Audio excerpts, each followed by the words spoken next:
श्री सद्गुरु महाराज की जय। श्री सद्गुरु महाराज की जय। श्री सद्गुरु महाराज की। नमामि अमित ज्ञान रूपम कृपालम अगम बोध दाता शुद्धि निर्विशालम क्षमाशीलयति धीर गंभीर ज्ञानम धर्मकील दृढ़धीर समधीर ध्यानम जगत त्राणकारी अघारी उदारम भगत प्राण रूपम दयागुण्यपारम नमो सद्गुरु ज्ञान दाता सुस्वामी नमामि नमामि नमामि नमामि। श्री सद्गुरु महाराज की जय।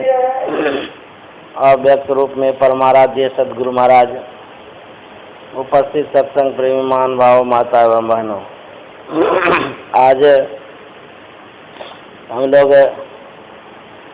दादा श्री को याद करते हैं, BS अग्रवाल को, क्योंकि उन्हीं का आज श्राद्ध पक्ष है। उसके ही उपलक्ष्य में यह सत्संग हो रहा है। संसार में आते बहुत हैं और जाते भी बहुत हैं, और रहते कुछ ही रहते हैं। रहते कौन है? जिनको हम लोग याद करते हैं वही रहते हैं संसार में। जिनको याद नहीं करते वो संसार में नहीं रहते हैं, और उनके आने ना आने से कोई फायदा ही नहीं। जिनको हम संसार में याद नहीं करते हैं तो संसार में कहाँ रहा? याद करने से ही तो वो जीवित हैं आज भी, जिसको हम याद कर रहे हैं। यदि याद नहीं कर रहे हैं तो जैसे झाड़ू लगा करके डस्टबिन में फेंक देते हैं, वैसे ही आए और चले गए। कहाँ चले गए कोई ठिकाना ही नहीं रहा। कहते जीना उसी का सफल होता है जो कुछ संसार में आकर के छाप छोड़ जाते हैं। जो कुछ भी नहीं छोड़ के गए उनका आना और जाना क्या हुआ? इसलिए सास को चाहिए कि नाक का कान का सब छोड़ के जाए।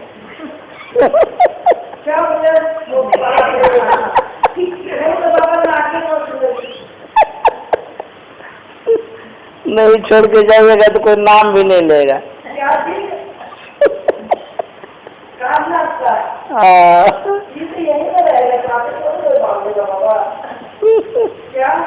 बहुत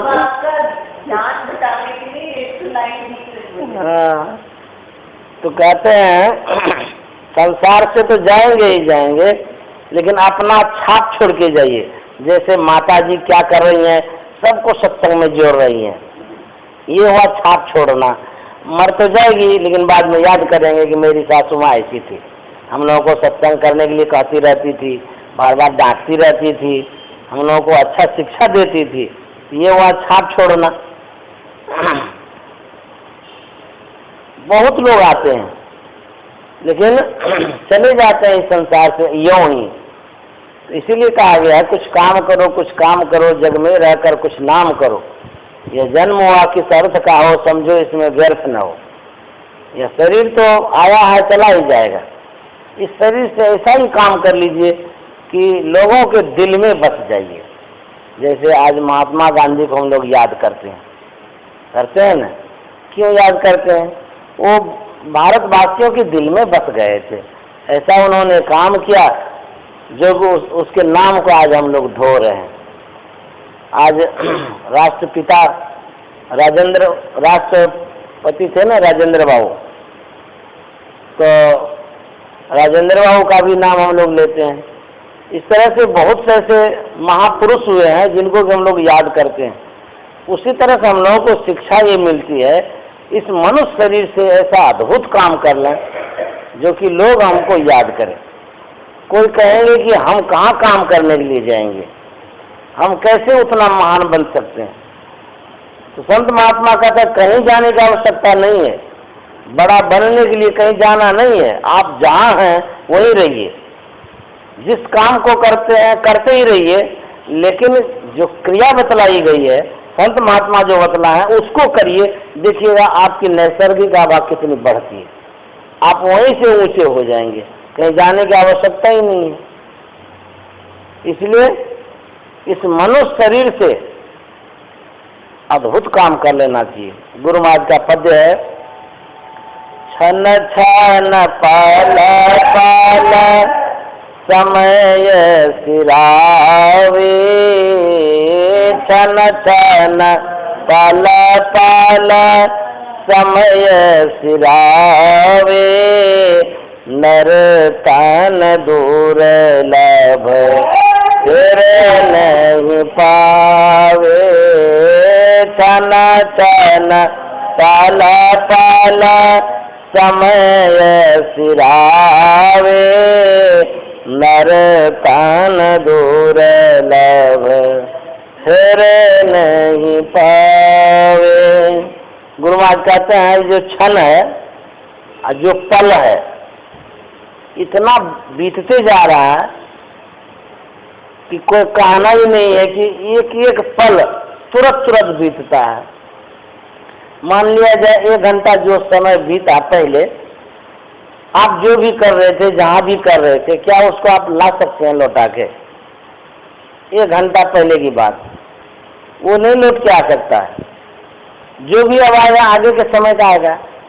1 मिनट ही पहले जो कुछ भी हुआ फिर वो मिनट नहीं आ सकता है लौट करके। जीवन में जो एक बार बीत गया सो बीत गया। और हमारी जो आयु है ये भी घटती ही जा रही है, जो घट गई सो घट गई। मान लिया जाए बालापन जो बीत गया, युवापन में आ गए, तो बालापन को क्या अभी ला सकते हैं? कितनों करोड़ रुपया लगा दीजिए, तो अरब खरब भी लगा दीजिए, तभी वो बालापन नहीं आएगा। मान लिया जाए जवानी चली गई, बुढ़ापा आ गई, तो क्या जवानी को लौटा करके ला सकते हैं? कभी नहीं आएगा। प्रचार में भले सुनते होंगे कि फलाना दवाई खाने से जवानी आ जाएगी, वैसा नहीं होता। कितना आप औषधि खा लीजिए, जो बुढ़ापा की अवस्था है वो जवानी में नहीं परिणत हो सकता। भले शरीर फूल जाएगा, मोटा हो जाएगा, अलग बात है, लेकिन जो अवस्था चली जाती है वो फिर लौट करके नहीं आती है। जो चला गया सो चला गया। तो वही गुरु महाराज कहते हैं जो समय बीतते जा रहा है ये फिर लौट करके नहीं आएगा।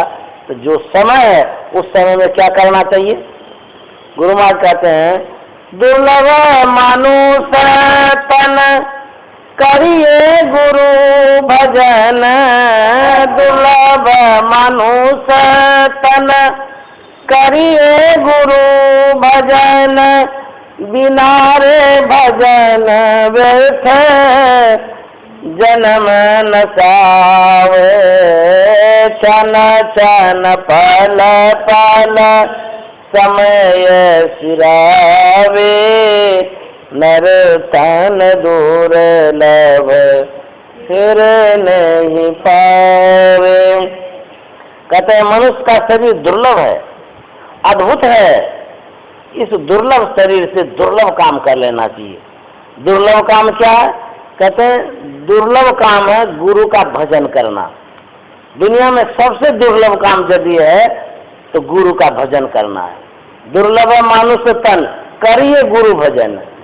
कहते हैं दुर्लभ मनुष्य शरीर से गुरु का भजन कर लेना चाहिए, भगवत भजन कर लेना चाहिए। यही दुर्लभ काम है, सबसे दुर्लभ काम ये है। दुनिया का सब काम आप कर लीजिएगा, सब चीज कर लीजिएगा, लेकिन भगवत भजन नहीं होगा जल्दी, बहुत कठिन है। आप बेटी की शादी नहीं कर पाए, कोई बात नहीं है, चले गए संसार से, कोई न कोई कर देगा। आप बेटा का शादी नहीं कर पाए, संसार से चले गए, कोई करने वाले कर देगा। आप दुकान का काम छोड़ करके गए, कोई न कोई पूरा करेगा। घर का काम छोड़ करके गए, कोई न कोई पूरा कर देगा। दुनिया का जितना काम है छोड़ दिए आप, कोई न कोई इधर पूरा कर लेगा, लेकिन भजन छोड़ के जाइएगा तो कोई पूरा नहीं करेगा। इसलिए कहते हैं कि भजन कोई दूसरा आदमी नहीं कर सकता। मान लिया जाए आप बेटा के लिए बहुत कुछ कर दिए, रुपया पैसा घर मकान दुकान सब बना दिए, उस बेटा को कहिए कि हमारे लिए भजन कर दीजिए तो कर ही नहीं सकता है। वो भजन अपने से करना पड़ता है। दुनिया का कोई भी काम वो आप कर सकते हैं, करवा सकते हैं, लेकिन भजन नहीं करवा सकते, भजन खुद करना पड़ेगा। यह शरीर जो है कैसा है, अभी हम लोग पाठ में सुन रहे थे ना, साधन धाम मोक्ष कर द्वारा। भगवान श्री राम कहते हैं यह शरीर साधन का घर है। साधन कहते हैं व्यवस्था को, शरीर व्यवस्था का घर है। सर्वसाधारण आदमी होगा तो वो कहेगा कि शरीर से क्या होगा, इस शरीर में क्या हो सकता है, लेकिन जो शरीर का शोध करता है, जो ऋषि मुनि है, वो जानते कि शरीर में है क्या। ज्ञान संकीर्णी तंत्र में लिखा हुआ है, देहस्था सर्व विद्याश्च देहस्था सर्व देवता देहस्था सर्व तीर्थानि गुरुवाक्य में लभ्यते। इस देह में स्थित सब देवता है, सब तीर्थ है, सब विद्या है, सब कुछ है इस शरीर में, लेकिन लगा दिया गुरुवाक्य ने लभ्यते। यदि संत सदगुरु से दीक्षा नहीं लिए हैं तो सब चीज रहते हुए भी किसी का पता ही नहीं चलेगा। इसीलिए संत सदगुरु से शिक्षा लेनी जरूरी है। आप कह सकते हैं कि कहता कि सब देवता है, चलो देवता सूक्ष्म होता है, घुस सकता है। कहते हैं सब तीर्थ भी है, तीर्थ कैसे घुसेगा, सब विद्या भी है।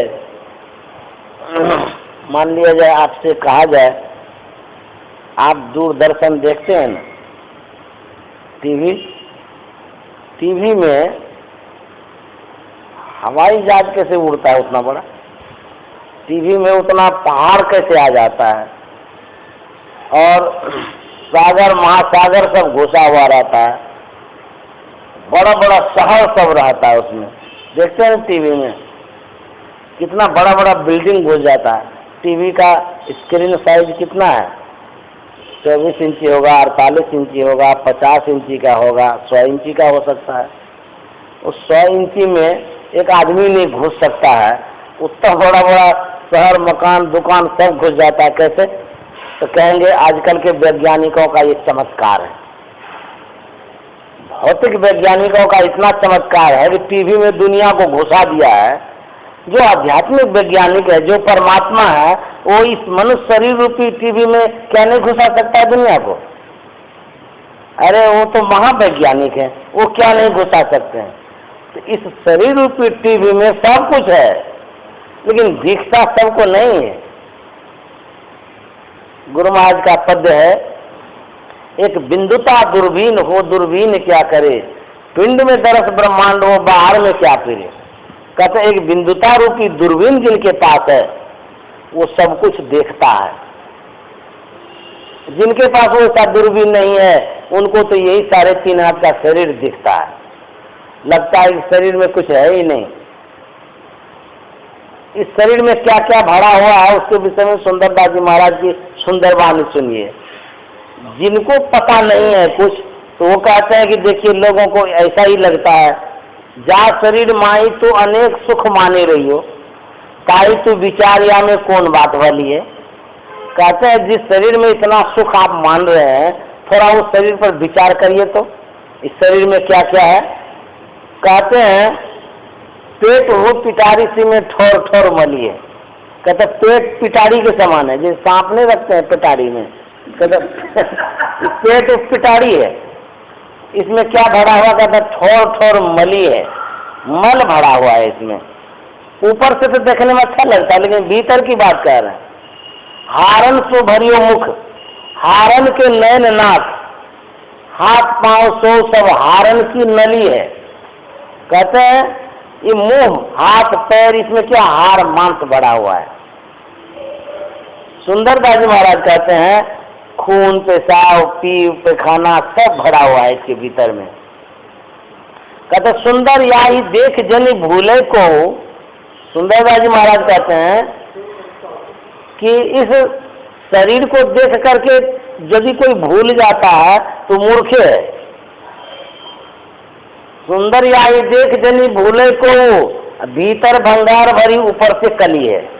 कहते ऊपर से देखने में तो बड़ा सुंदर लगता है, लेकिन भीतर झांक करके देखिए तो पेशाब पैखाना सब भरा हुआ है। इस शरीर के लिए तुलसीदास जी महाराज कहते हैं, छित जल पावक गगन समीरा, पंच रचित अति अधम शरीरा। ये शरीर अधम से भी अधम है, नीच से भी नीच है। पंच तत्वों से निर्मित यह शरीर कैसा है? गुरु महाराज से सुनिए। गुरु महाराज कहते हैं, कार्तिक काया नीच माया, मूत्र बूंद से है बनो, माही पूरन मलन सोजो, नाही सकलो गनो। गुरु महाराज कहते हैं बरमासा में कि ये जो काया है, ये काया कैसा है? नीच माया, निकृष्ट माया है ये, नीच से नीच। इसमें क्या भरा हुआ है?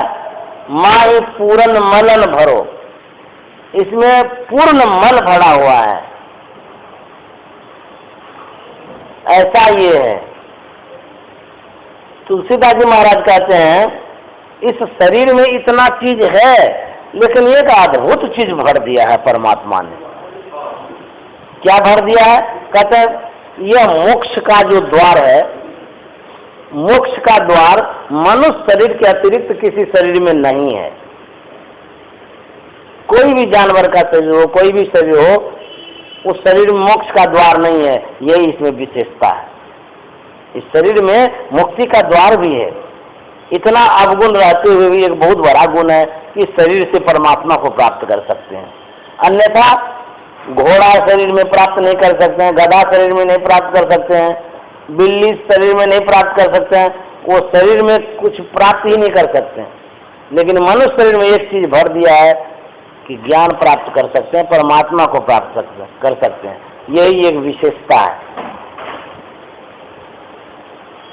हम लोग थोड़ा जानवर पर विचार करिए तो, एक गाय है, जिस गाय के गोंत से हम लोग स्वास्थ्य लाभ करते हैं, होता है ना ऐसा? गाय के गोबर से घर आंगन पवित्र करते हैं लीप करके, होता है ना ऐसा? गाय के दूध से मिष्टान्न बनाते हैं, दूध खाते हैं, हमारा शरीर हृष्ट पुष्ट होता है। गाय के हड्डी से भी काम आता है, चमड़ा से भी काम आता है। गाय का एक एक अंग प्रत्यंग हम लोगों के काम में आता है। थोड़ा विचार करिए तो मनुष्य का जो शरीर है, इस शरीर में जो भी अंग प्रत्यंग है, इस अंग प्रत्यंग से क्या क्या काम होता है? क्या मनुष्य का गोंत काम आता है, कि गोबर काम आता है, कि हड्डी काम आता है, कि चमड़ा काम आता है? कुछ काम आता है? कितना मतलब जानवर से भी बेकार शरीर है ना? मतलब जानवर का जो हार मांस है उसको मरने के बाद भी काम में लाते हैं, लेकिन मनुष्य का ऐसा हार मांस है, मरने के बाद कोई काम ही नहीं आता है। कितना निकृष्ट शरीर है। और इस शरीर, इतने नीच शरीर को प्राप्त करके हम लोग कितने अभिमानी हो रहे हैं, कितना गुमानी हो रहे हैं, कितना इस पर गौरव कर रहे हैं। बाप रे बाप, हम तो बहुत बड़े हैं। क्या बड़े हैं? जब तक शरीर में है तब तक तो आपकी पूछ हो रही है, जैसे शरीर से निकले कि कोई पूछेगा भी नहीं। जिनको पूछ होती है ना, उसको जानवर कहते हैं।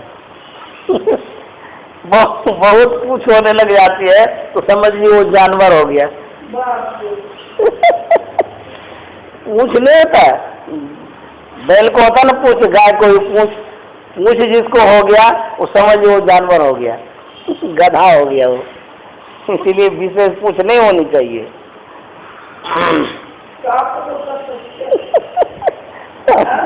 हमको हम थोड़ा मानते हैं कि हमको पूछता है, हम मानते ही नहीं है पूछता है, पूछते हैं तो पूछते हैं, जो मानता है कि हमको पूछता है उसको पूछ हो जाती है। मतलब जिनके मन में होता है कि हम बहुत बड़े हैं, कहने का मतलब ये है कि हम बहुत बड़े आदमी हो गए हैं, हमको बहुत पूछता है। हम तो ये मानते ही नहीं कि हम बहुत बड़े आदमी हैं, तो पूछिए कि नहीं पूछिए, हमको पूछिए नहीं है ये।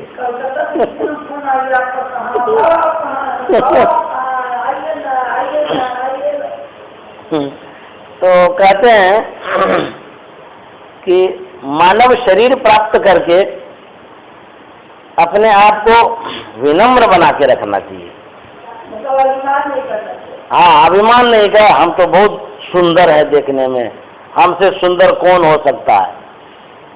मानिए किसी घर को आप खूब सजा दिए हैं, घर को खोद करके देखिए क्या क्या है उसमें, ईटा है, सीमेंट है, बालू है, वही सब चीज बड़ा हुआ है। उसी तरह से शरीर ऊपर से सुंदर है, लेकिन भीतर में वही है खून पेशाब पैखाना। लेकिन एक अद्भुत चीज इस शरीर पर होता है जिससे कि इसकी सुंदरता बढ़ जाती है। भगवान श्री राम जब माता सबरी के यहाँ जाते हैं तो माता सबरी भगवान श्री राम से कहते हैं कि कई विधि स्तुति करा तुम्हारी, अधम जाति में जड़मति बाड़ी, अधमति अधम अधमति नारी, तीन मैं मति मंद अघारी, हे अघहारी, अगमन पाप, हारी मन हरण करने वाले, पाप के हरण करने वाले, हे भगवान मैं तो नीच से नीच जाति की हूँ और कुरूपा भी हूँ। सबरी ने जब कहा दिया कि मैं कुरूपा हूँ, मैं नीच से नीच हूँ और अज्ञानी हूँ, देखिए भगवान श्री राम कितनी उपाधि उनको देते हैं। यदि योग्य व्यक्ति नहीं हो और उनको यदि उपाधि मिल जाए तो उपाधि नहीं, वो व्याधि है, समझे, उसके लिए वो रोगी है। अरे अयोग्य व्यक्ति को उपाधि दे दीजिएगा वो तो मर जाएगा, वो रोग से बेचारा, इछलाते इछलाते वो तो पूरा फूल के वो हो जाएगा भांति। तो योग्यता, माता सबरी के अंदर में योग्यता थी। अब देखिए भगवान श्री राम उपाधि दे रहे हैं, लेकिन उपाधि प्राप्त करके भी सबरी माता के अंदर में एक कल भी अहंकार नहीं आया, एक कल भी नहीं, क्योंकि वो योग्य पात्र थी ना। भगवान श्री राम कहते हैं,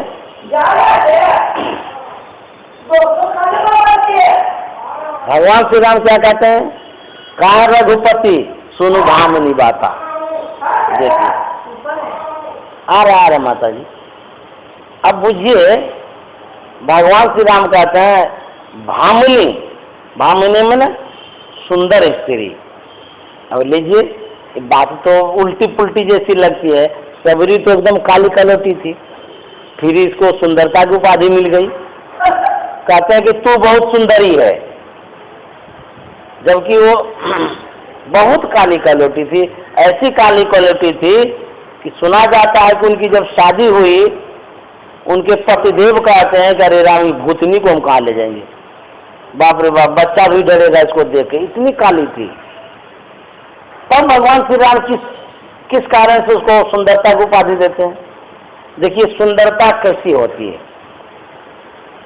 सबरी माता के अंदर में बहुत बहुत सुंदर से सुंदर चीज था उसके अंदर में। कौन सी से सुंदरता होती है? विचार की सुंदरता, व्यवहार की सुंदरता, श्रद्धा की सुंदरता, भक्ति की सुंदरता, साधना की सुंदरता, चरित्र की सुंदरता, ये सब तो सुंदरता है।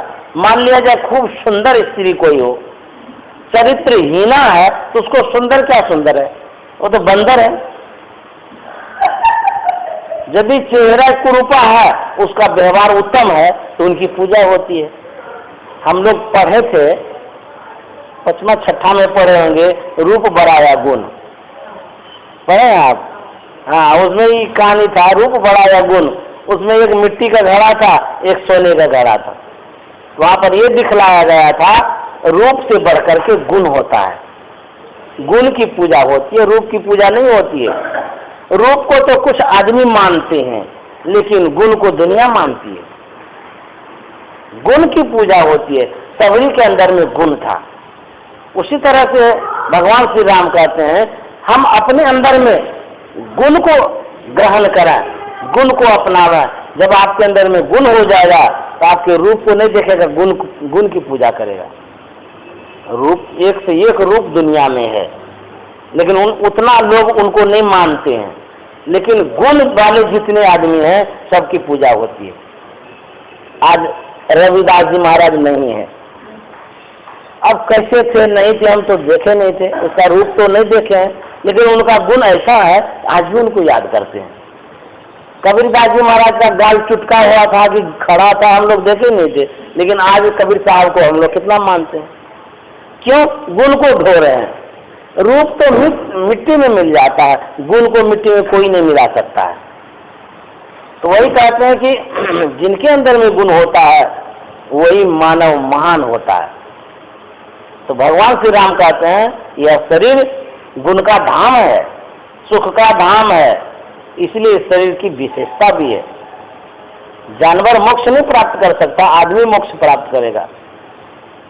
गुरु महाराज ने कहा कि दीन होके जिसने सत्संग सुमति ली, अपने को सोई में ही गुरु शरण में कर ली। जो अपने को सोई में ही गुरु शरण में कर ली, जो अति दीन हो जाते हैं, दीन माना विनम्र, सरल, सीधा। लेकिन ये बात आजकल के लोगों के लिए उल्टी जैसी लगती है। जितने सरल होंगे उसको कह रहे तो बेवकूफ है, कोई बुद्धि ही नहीं है। अरे इसको तो देखते हैं पहनती भी नहीं है ठीक से, ये तो चलता भी नहीं है ठीक से, कितना भोला भगत है, ये अपने से ही बर्तन उठा लेता है, इतना बड़ा आदमी है, इधर से उधर सामान कर देता है। हम भी आश्रम में कुछ करते हैं ना, ऐसे सब चेला है वहाँ, कह अरे गुरुजी आप ऐसा क्यों करते हैं, हम उठा देते हैं कुर्सी ले। मतलब अच्छे अच्छे आदमी को भी अपाहिज बना देता है आजकल। अरे कुर्सी उठा लिए तो क्या हम छोटे हो जाएंगे, प्लेट उठा लेंगे तो क्या हम छोटे हो जाएंगे। छोटा और बड़ा गुण से होता है, व्यवहार से होता है, चाल चलन से होता है, काम करने से नहीं होता है। महात्मा गांधी को देखिए, सुने हैं, देखे तो नहीं हम, सुने हैं। जहाँ जहाँ गंदगी रहती थी ना, वो क्या करता था, टीना में उठा लेता था कचरा पचरा सब, माथा पर ले करके जहाँ गंदा स्थान था वहाँ जाकर के फेंकते थे, ऐसा सुने। अब बुझिए यदि वो गंदा फेंक दिए तो क्या छोटे हो गए हैं? अब बुझिए महात्मा गांधी ने समाज के गंदगी को माथा पर लेकर के दूर किया। आज समाज के लोग महात्मा गांधी को सर पर लेकर के उठा करके चल रहे हैं। तो काम जो करते हैं उससे छोटा नहीं होता है, काम से लोग बड़ा होता है। आप महाभारत की कहानी सुने होंगे, जब राजा युधिष्ठिर ने यज्ञ किया था, उस यज्ञ में सबको काम बांट दिया गया, सबको काम बांट दिया, ये करेंगे वो करेंगे वो करेंगे, सबको काम बांट दिया गया है ना। तो भगवान श्री कृष्ण कहे कि देखिए सबको तो काम दिया, हमको तो दिए ही नहीं। तो युधिष्ठिर जी महाराज बोले कि आपको क्या देंगे, आप खाली देखते रहिए, आप खाली देखते रहेंगे, यही सबसे बड़ा काम हो जाता। बोले नहीं नहीं, जो काम और कोई नहीं करेगा वही काम हम करेंगे। बोले क्या करिएगा आप? बोले कि पत्थर, जूठा पत्थर कोई नहीं उठाएगा, हम उठाएंगे। अब पूछिए तो, जूठा पत्थर उतने बड़े महान भगवान कृष्ण, वो भी कोई खास आदमी का जूठा पत्थर है, सबका, ये नहीं कि चुन चुन के उठाएंगे, जो भी खाएंगे उस जूठे पत्थर को हम उठाएंगे, ऐसा कहेंगे भगवान कृष्ण। आज हाँ, ये थोड़ा ऐसे कहानी है, आज की कहानी है। अब देखिए भगवान कृष्ण इतने बड़े आदमी सबका जूठा पत्थर उठाए तो छोटा नहीं हो गए, महान हो गए, बड़े हो गए। उसी तरह से कहते हैं कि इस शरीर से क्या काम होगा। मान लीजिए इसको खूब खिलाएंगे, पिलाएंगे, सुलाएंगे, पोसेंगे, पालेंगे, इससे क्या काम होगा? ये तो एक दिन ऐसे ही मिट्टी में मिल जाएगा। इसलिए संत महात्मा कहते हैं यदि आपको भगवान ने सुंदर आंख दिया है तो संत महात्मा का दर्शन कर लीजिए, नहीं तो अंधा हो जाएंगे। क्यों आंख देंगे? कोई बात नहीं है। भगवान शंकर सुनाते थे, माँ पार्वती सुनती थी। अरे वहां तो एक सुर होता था, यहाँ तो 4-5 सुर होता है। कहते हैं कि भगवान ने जो इतना सुंदर शरीर दिया है, आंख से सुंदर दर्शन करिए, कान से सुंदर शब्द का श्रवण करिए, है ना, मुंह दिया है अच्छी अच्छी वाणी बोलिए, हाथ दिया है तो कुछ दान पुण्य कर दीजिए, खिला पिला दीजिए लोगों को, इस हाथ से सेवा कर लीजिए। पैर दिया है तो तीर्थों में चले जाइए।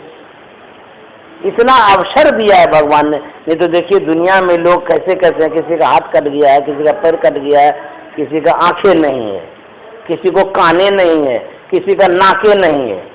हाँ ऐसा भी देखे हैं, नाक भी कटा हुआ आदमी हम देखे हैं।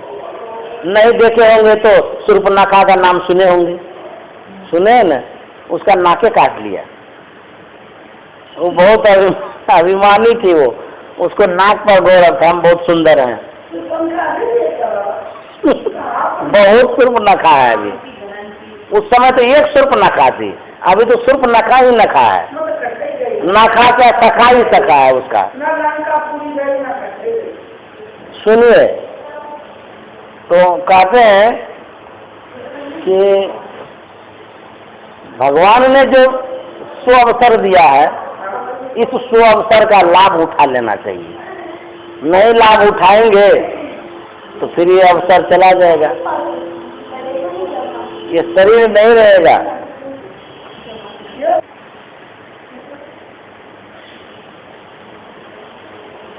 भगवान श्री राम कहते हैं जो न तरे भव सागर नर समाज अस्पाय सो कृत निंदक मंदमती आत्म हन गति जाए। मतलब कि यहाँ पर एक थोड़ा सा नहीं होता कि आवेशित शब्द में कुछ कह दिए, डांट लगा रहे हैं हम लोगों को। कह रहे हैं जो न तरे भव सागर, कहता जो भव सागर नहीं तरता है, नर समाज अस्पाय, जो नर व्यक्ति इतना सुंदर शरीर प्राप्त करके भवसागर को नहीं प्राप्त करता है, सो कृत निंदक, कहते वो कृतघ्नि है, वो निंदनीय व्यक्ति है। और अंतिम में कह दिया आत्महन गति जाए, श्राप दे दिए लगता है। कहते हैं उसको आत्महत्या का पाप लगेगा जो भगवत भजन नहीं करता है, ऐसा कह दिए गुस्सा के। आत्महन गति जाए, आत्महन गति क्यों कह दिए? दुनिया में जितना पाप है, जितना भी पाप है, सब पाप से बढ़कर के आत्महत्या का होता है। भूल से भी उसके विषय में सोचना भी नहीं चाहिए। आत्महत्या होता है अपने से मर जाना, कोई फांसी लगा लेता है, आग लगा लेता है, कूद जाता है, कहता हूँ सबसे बढ़कर के पाप होता है। बहुत दुख होता है वैसे जीव को, इसलिए आत्महत्या के विषय में सोचना भी नहीं चाहिए लोगों को। तो कहते हैं सबसे बढ़कर के पाप होता है, आत्महन गति जाए। भगवान श्री राम कहते हैं नरतन पाए विषय मन देही पलट सुधाते सठ विष लेही। मनुष्य का शरीर प्राप्त करके जो संसार में ही मन को लगा करके रखता है, उसके विषय में कहता है कि सठ विष लेही। सठ है, दुष्ट है, जो कि अमृत को छोड़ करके विष ग्रहण करता है। संत महात्मा ऐसे कहते हैं। संत पलटू साहब कहते हैं भजन आतुरी कीजिए और बात में देर, और बात में देर जगत में जीवन थोड़ा, मानुष तन धन जात गोर धरी करो नहीं हो रहा। अब लीजिए कैसे संत महात्मा दयालु हैं। कहते मैं पैर पकड़ करके कहता हूँ, अब क्या कहेंगे, पैर पकड़ करके कहता हूँ गोर धरी करो नहीं हो रहा। क्या कह रहे हैं? भजन आतुरी कीजिए। कहते भजन आतुरी कीजिए मतलब जल्दी कर लीजिए, और बात में देर, कहता और बात में देर हो जाए तो हो जाए, लेकिन भजन जल्दी कर लीजिए। हमारे बाबा देवी साहब कहते हैं दुनिया वहम है, अभ्यास करिए। वहम माने झूठा, असत्य। कहता अभ्यास कर लीजिए, क्योंकि इस दुनिया का क्या ठिकाना है, आज बनता है कल बिगड़ता है। अभी बना शाम को बिगड़ गया, होता है ना सर। जब पुत्र रत्न की प्राप्ति होती है तो खुशी में लोग पागल हो जाता है। अरे हम तो डर गए, हम आए बाहर देखने, हम सोचे कि कहीं इधर कुछ हो तो नहीं गया, इधर बंदूक छोड़ रहा है क्या, तो बहुत आवाज हुआ, तब हम यहाँ आए, यहाँ पर आकर देखने लगे। गुरुदेव कहते हैं पूत, सुनिए, पूत सपूत तो क्या धन संचय, पूत कपूत तो क्यों धन संचय। यदि पुत्र सुपुत्र है तो धन संग्रह करने की आवश्यकता ही नहीं है, बेचारा कमा लेगा अपना मेहनत करके। और यदि पुत्र कुपुत्र है, लाख करोड़ दे दीजिए ना, उड़ा करके खत्म कर देगा। एक एक पुत्र ऐसा दुष्ट होता है, दुनिया में ऐसा होता है, वैसा सुना रहे हैं कि माँ बाप को नहीं मानता है, ऐसा सब बहुत है। सजा दे देता है, खाना पीना भी नहीं देता है, दुख पर दुख दे देता है। ऐसा तो करना ही नहीं चाहिए, लेकिन एक एक पुत्र ऐसा होता है। एक राजा था,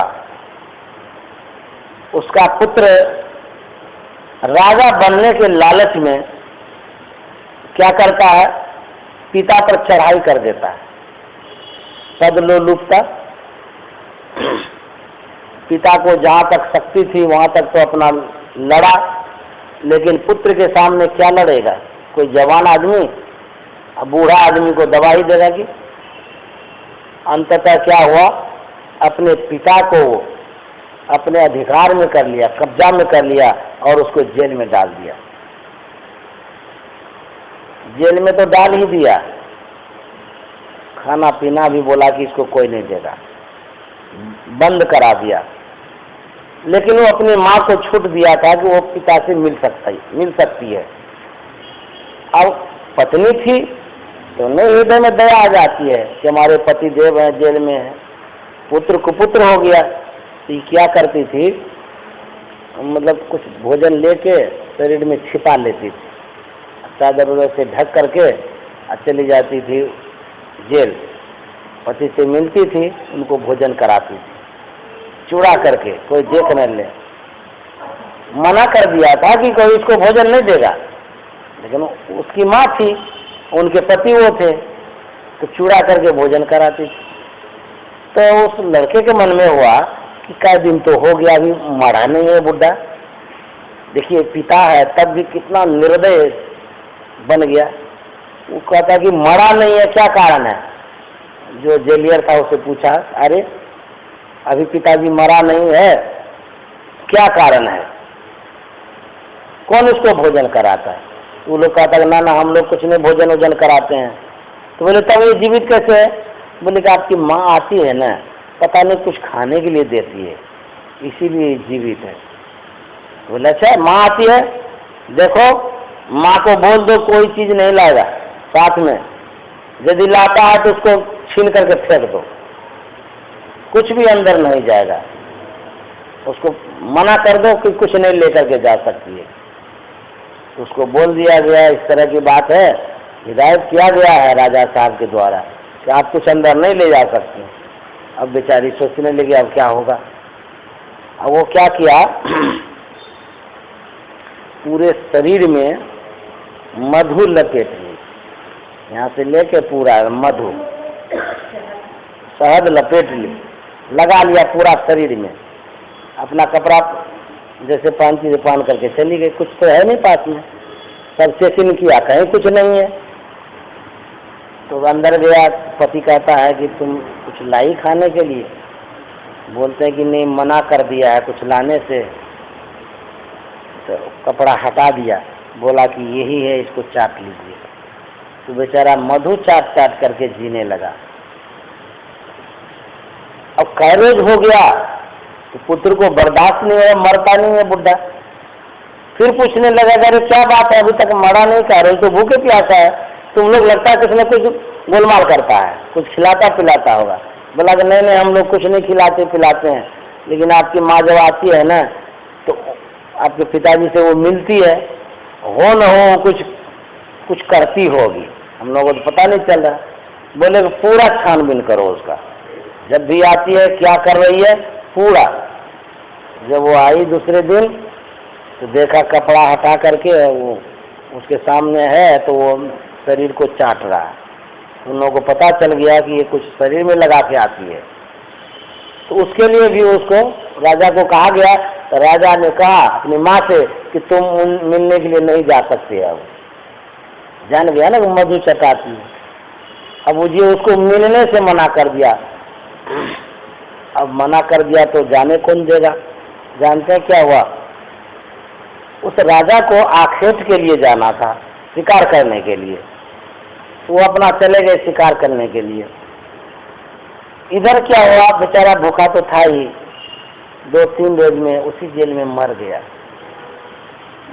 हाँ, वो बूढ़ा मर गया, पिता की मृत्यु हो गई। नहीं कुछ खिलाया पिलाया तो क्या होगा, मर गया। अब हुआ क्या, उस जो राजा बना था लड़का, उसको पुत्र नहीं था, संतान नहीं होता था। तो ऐसा संजोग हुआ कि जिस दिन उसके पिताजी मरे उसी दिन उसको पुत्र रत्न की प्राप्ति हुई, एक पुत्र हो गया। तो चला गया था आखेट में, मंत्री को, राजदरबारी को, सबको पता चल गया कि पुत्र की प्राप्ति हुई है। जो राजा बना हुआ था लड़का, दुष्ट लड़का, जो बदमाश लड़का था, तो मंत्री के मन में हुआ, दो संवाद हो गया। एक तो पिता की मृत्यु और आज ही ये पुत्र रत्न की प्राप्ति। अब दोनों संवाद राजा को सुनाना चाहिए, लेकिन अब कौन सा संवाद पहले सुनावे ये उसको मन में वो हो रहा था, असमंजस। पहले खुशी का सुनावे कि दुख का सुनावे। चले गए जहां पर से, देखो क्या होता है। ठीक बोला है, ये पकड़ा है बात को, क्योंकि वो तो चाहता था कि पिताजी मर जाए, इसलिए खुशी की बात है। अब पुत्र रत्न नहीं था तो पुत्र भी होगा, ये भी खुशी की बात है। अब देखो होता क्या है, खुशी की तो बात है। तुम एकदम सही बोल रहे, 100 में भी 100% तुम्हारा सही है। अब कितना नंबर देंगे, उससे आगे होता है क्या। तो फिर क्या हुआ, आगे क्या होता है, मंत्री गया वहां, राज दरबार से आया हुआ मंत्री को देख करके उनके मन में बहुत एक आश्चर्यजनक बात होती है कि आखिर बात क्या हो गई, क्यों आ गए ये मेरे पास। कोई न कोई कारण हुआ होगा।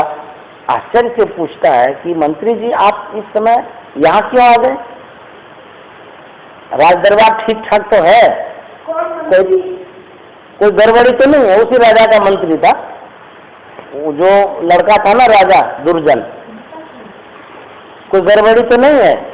तो मंत्री जी चुप हो गए। राजा साहब कहते हैं कि आखिर क्या बात है, बोलते नहीं है, चुप क्यों है आप। बोले कि राजन एक नहीं 2 संवाद में लाया हूं। बोले वाह, बहुत खुशी की बात है, सुनाओ क्या बात है। संवाद लाया है। तो मंत्री जी कहता है ये खुशी का है, ये गम का है। बोले अरे खुशी का है, गम का है, क्या बात है, ये दो बात बोलता है। तो मंत्री जी कहता मैं ये असमंजस में हूँ, पहले खुशी का सुनाऊं कि गम का सुनाऊं।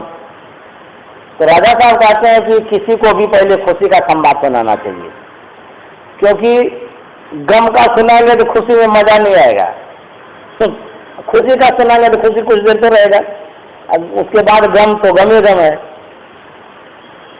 तो बोले कि पहले किसी को खुशी का सुनाना चाहिए, इसलिए तुम सुनाओ खुशी का क्या बात है। बोले कि महाराज आप तो पुत्र के लिए तबाह थे, कितने तीर्थों धामों में कहाँ गए खोजे, कितने देवी देवताओं से मांगे, नहीं मिल रहा था, लेकिन संजोग ऐसा हुआ कि आज के ये दिन आपको पुत्र रत्न की प्राप्ति हुई। इतना तो सुनना था, खुशी के मारे उछलने लगा वो, वाह पुत्र रत्न की प्राप्ति हो गई। कहता कि पूरे राज्य में खबर दे दो, जितने हैं लोग उस सबको बुलाओ, दान करो, पुण्य करो, पूरे शहर राज्य को सजा दो। क्या क्या नहीं बकने लगा वो। एक एक आदमी जब खुशी की बात सुनता है ना तो शरीर कपने लग जाता है, मस्तिष्क काम नहीं करता है, वो समझिए कि पागल के जैसा हो जाता है। खुशी भी लोग नहीं बर्दाश्त कर पाता है, दुख तो बर्दाश्त नहीं होता है, किसी किसी को खुशी भी बर्दाश्त नहीं होता है। अब वो तो पूरा झूमने लगे खुशी के मारे, अरे बेटा हो गया हमको। जैसे आज देखिए आग लगा रहा था सड़क पर, क्यों बेटा हो गया। लोग पागल हो जाता है। तो इतना खुशी कहा नहीं क्या। उसके बाद कहता है कि दूसरा संवाद नहीं सुनाया तुम, गम्बला क्या बात है तो सुनाओ। मंत्री जी कहता कि राजन क्या कहेंगे, आज ही आपके पिता की मृत्यु हो गई।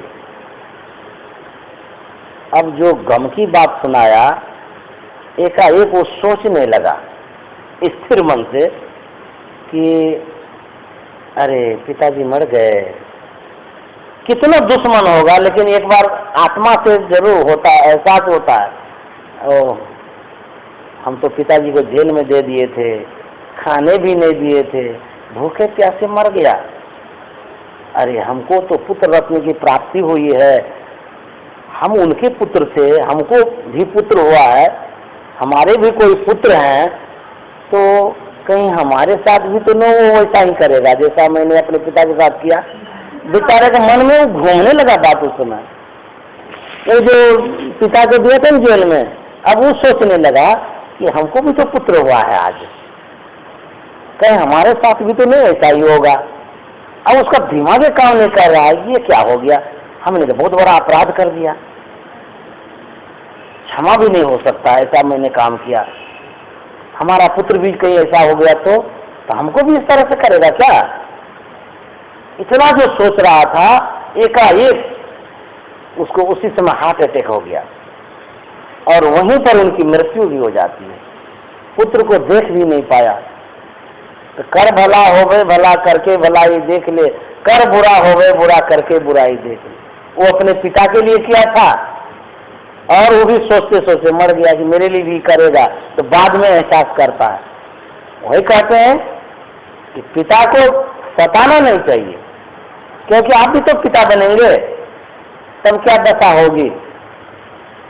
तो माता पिता का सम्मान करना चाहिए, मान करना चाहिए, कभी नहीं सताना चाहिए माता पिता को, समझे। मम्मी का बात रखना चाहिए, पापा का भी रखना चाहिए, बड़ी मम्मी का भी, दादी माँ का भी, बड़े पापा का भी। विभू बाबू समझे, जब आप इस तरह से मानेंगे ना मम्मी पापा को, तो आप जब मम्मी पापा बनेंगे किसी का तो आपको भी वो मानेगा। हाँ कि ये तो बदला होता है। तो कहते हैं कि यह जो मनुष्य का शरीर मिला है, उपकार के लिए मिला है, भलाई के लिए मिला है, सहयोग के लिए मिला है। किसी को सताना नहीं चाहिए, दूसरे को जो सताता है उनको भी वैसा अवसर आता है कि दुख भोगना पड़ता है। भले लोगों को जल्दी सजा नहीं मिले, लेकिन ऐसा भी अवसर आता है जो कुआं खोदता है वो गिरता भी है। इसलिए दूसरे को सताना नहीं चाहिए, बिना मतलब का किसी को कष्ट नहीं देना चाहिए। तो भगवान श्री राम कहते हैं, बड़े भाग मानुष तन पावा, सुर दुर्लभ सब ग्रंथ गावा। बड़े भाग्य से मनुष्य का शरीर मिला है। कैसा शरीर है, कहता सुर दुर्लभ, सुर मना देवता, देवताओं को भी दुर्लभ है यह मनुष्य का शरीर, ऐसा यह शरीर है।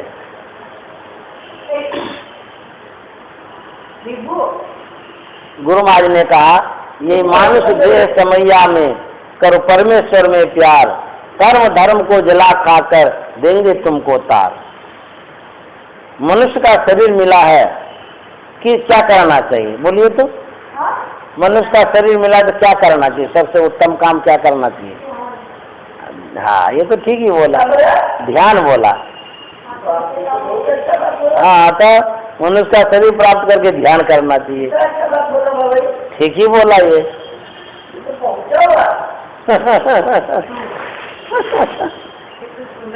इतना पहुंचा हुआ है कि हाँ,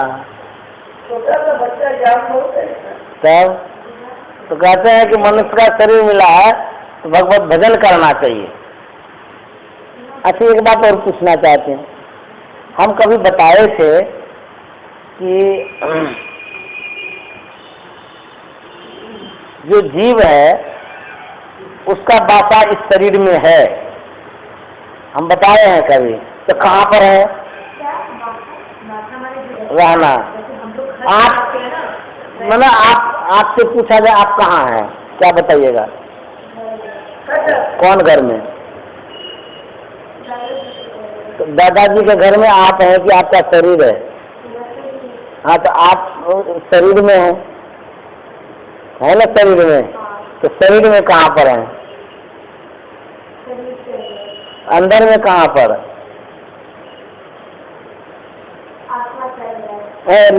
आत्मा के अंदर में कुछ घुस ही नहीं सकता, इतना छोटा है, एकदम छोटा है, इतना छोटा कि उसमें घुसेगा ही नहीं कुछ। आपके अंदर में आत्मा है, आत्मा के अंदर कुछ नहीं घुसता है, पता है? हम बताए थे, उपनिषद में लिखा हुआ है, जागृत स्वप्ने तथा जीवो गच्छत्या गच्छते पुनः नेत्र संग जागृतं विद्या कंठे स्वप्नं समाविशेत। जागृत में जीव का वासा नेत्र में होता है। ले देखिए एक बार बताए थे बहुत पहले कि आपसे कोई पूछेगा, सुनो, कहीं स्कूल में पूछ दे, कहीं भी पूछेगा कि आप कहाँ रहते हैं, तो बोलिएगा कि हम शरीर के अंदर में रहते हैं। पूछेगा शरीर के अंदर में कहाँ रहते हैं, कहेगा आँख में रहते हैं। जागृत अवस्था में आँख में रहता है जीव का वासा। तो पूछेगा आँख में कहाँ रहते हैं, दो आँख है, कहते दोनों आँखों के मध्य में रहते हैं। समझ गए? ये बात किसी महफिल में पूछिएगा तो कोई जवाब नहीं देगा। जल्दी पूछेगा कि आखिर आप बताइए कि आप कहाँ रहते हैं। यदि जानकार होगा तो हम शरीर में रहते हैं। पूछेंगे कि शरीर में कहाँ रहते, हाँ, जागृत में, स्वप्न में, स्वप्ना में कंठ में, सुसुप्ति में हृदय में। इसी तरह से बदलते रहता है स्थान, हमारे रहने का स्थान बदलता। ठीक से बैठिए। जीवात्मा बदलता है, स्थान परिवर्तन होता है। जैसे कि अभी हम लोग जगे हुए हैं, हम लोगों का बापा आँख में है, तो जैसे ही सोएंगे स्वप्न देखते हैं ना, तो स्वप्नावस्था में जाएंगे, स्वप्नावस्था में जाएंगे तो उसका स्थान कंठ है। जब स्वप्न देखते हैं तो समझ लीजिए आप कंठ में हैं। सुनते रहिए ना, हम सब बता देंगे आपको। जब स्वप्ना देखते हैं तो उस समय जीव का वासा रहता कंठ में। जब कुछ भी नहीं देखते हैं सोने में, एकदम गहरी नींद में जब चले जाते हैं, कुछ पता भी नहीं रहता आपका, तब हृदय में चले जाते हैं। वो कहते हैं अज्ञानता की अवस्था है। तो समझ लीजिए कि आदमी मर गया।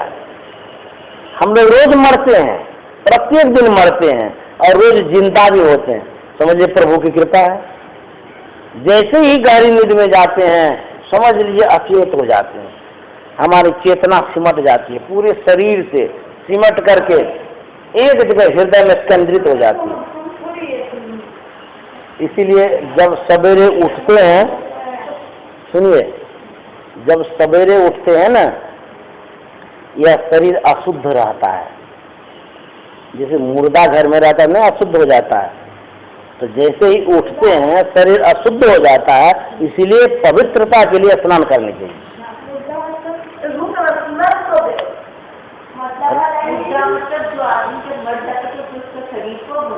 हाँ शुद्ध हो जाता है, मतलब उसको क्या कहते हैं, अपवित्र। हाँ ले, बिना नहाए किस लिए स्नान करने का आते हैं कि पैर हाथ मुंह कान धो करके तो बैठते ही हैं, पैर हाथ मुंह कान धो करके बैठते हैं, वो शुद्ध हो गया, मृतवत हो जाता है यह शरीर। कोई बीमार है, अब बीमार अवस्था में कहेगा कि रोज स्नान करो, तो बेचारा बचेगा कि मरेगा? वो तो खत्म हो जाएगा फिर। तो कहने का मतलब ये है, सो करके जब उठते हैं तो समझ लीजिए वो अपवित्रता हो गई, मृतवत हो गए, हम गहरी नींद में चले गए तो नहीं कुल्ला उल्ला कर लेते हैं, देखिए कितना फ्रेश लगता है।